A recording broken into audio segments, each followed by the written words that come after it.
I am here for my family, and I always instruct to my workers, first you have to think your family, then you start your job.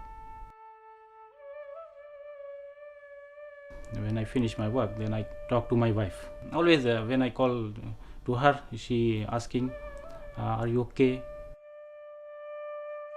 Yes, then I reply, yes, I am okay, don't worry. Every time she worry, are you safe, working safe? Yes, I am working safe. So because if I get hurt, then she will also get hurt. So I will break her smile, because I want every time she can smile. So if anything happen to me, then she cannot smile.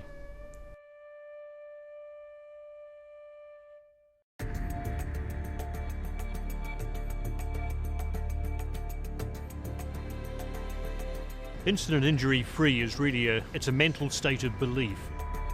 It's the values in which we work towards safety to ensure that everyone goes home safe every single day.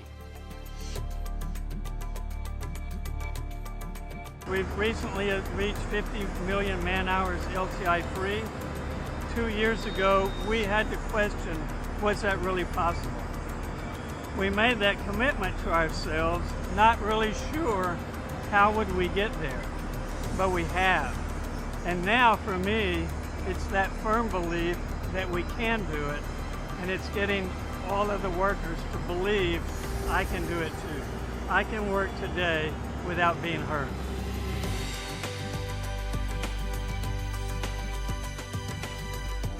Everyone wants to be safe, and so you have a single purpose that starts to bind people in any culture.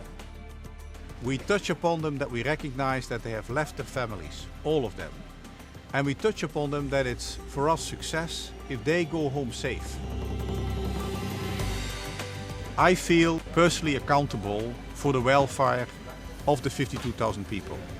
24 hours a day, 7 days a week.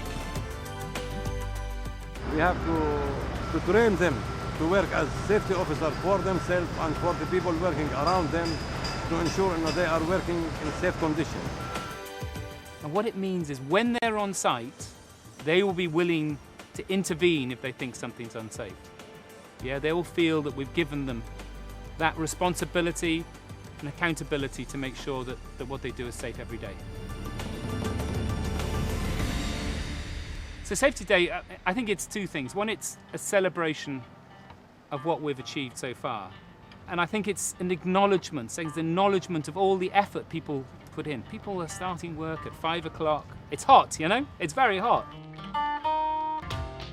They work long days, and it's acknowledging, you know, that they are taking the effort to be safe.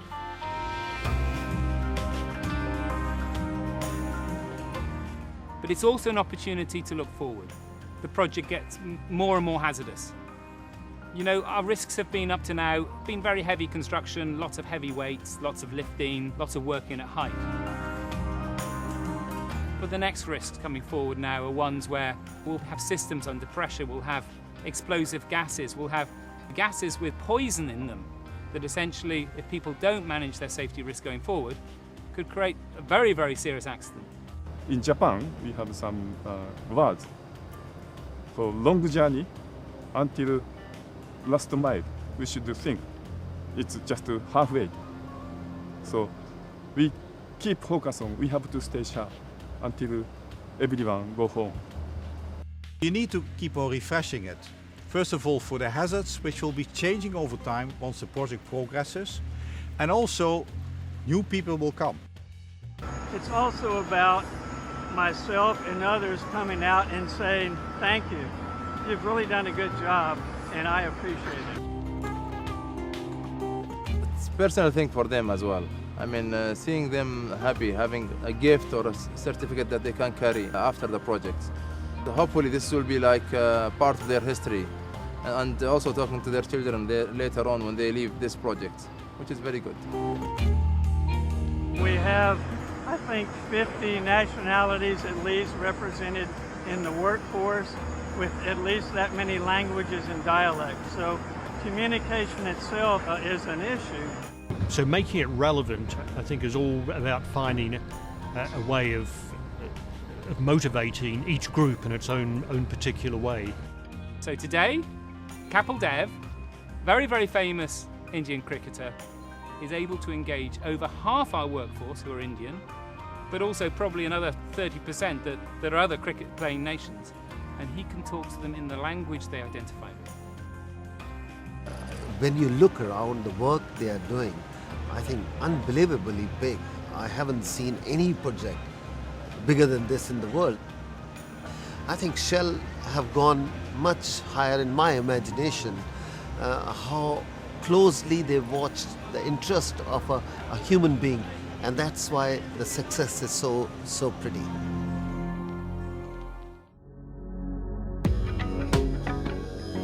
The whole concept of worker welfare was about caring for people and looking after people. It came down to creating a living environment where people feel valued, they feel respected.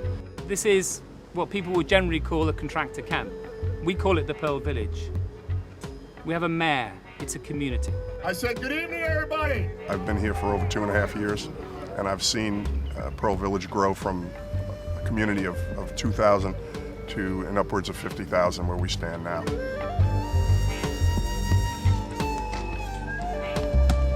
The intent was to create a home away from home.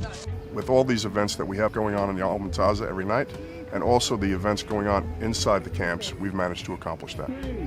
3, 2, 1. We can't tell people we care about you 10 hours a day and then send them home, put them in a cheap bed with no food. We have to care about them 24 hours a day. We look for their mental health, their nutritional health. We make sure that they have a place to relax, play a game, have fun. I think they love it. They've worked in many other places abroad. Never have they encountered the concentration on workers' welfare like we do here. Quite importantly, that we have communication opportunities for people to ring their families, with Skype and other things. If I wasn't able to communicate with my family and I knew there was some problem, and my mind would be focused on that rather than the work I'm doing. By taking the distractions away, helps people focus on the job, it helps them do a better job, helps them be more productive.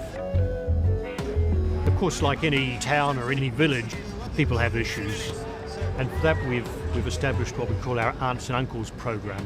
So these are volunteers from within the contractors. They're not paid any extra, they do it just because they want to do it. And they're there really to listen to people. And often just by talking it through, people resolve a lot of the issues that are making them uptight. If that can't be resolved, the aunts and uncles are able to refer these people to psychologists we have. So it's all about trying to look after the mental well-being of people.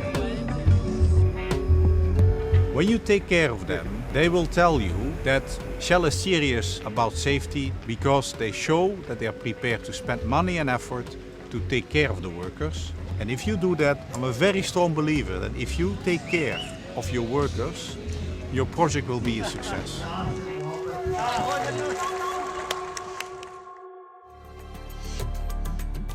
You can measure the success of IIF in two ways. So you can do it with hard figures.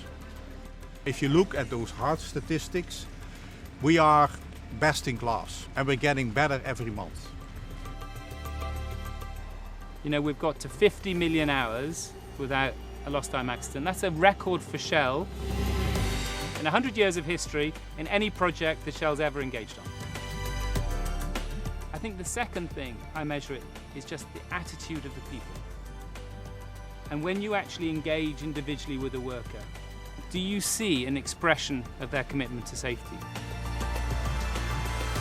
And I think what we've done on Pearl is we've created a culture where people believe now they can be safe. They believe that we don't need any accidents whatsoever. And I think that really makes us feel that we're getting to the place we really wanted to get to have an instant injury-free project. So when you manage safety very strongly, you will manage quality strongly, and you will get the best progress that you can get out of your resources. And I've seen that here. You just feel pride. We have a great leadership team on Pearl GTL, yeah? And, I'm really, really lucky with the people I have working with me. When you see in the faces, you see the energy, You see the commitment, you see the passion, you see the delivery, you see what we're building. It's the largest construction site in the oil and gas industry. You just have to pinch yourself and say, I'm just enormously proud to be part of this.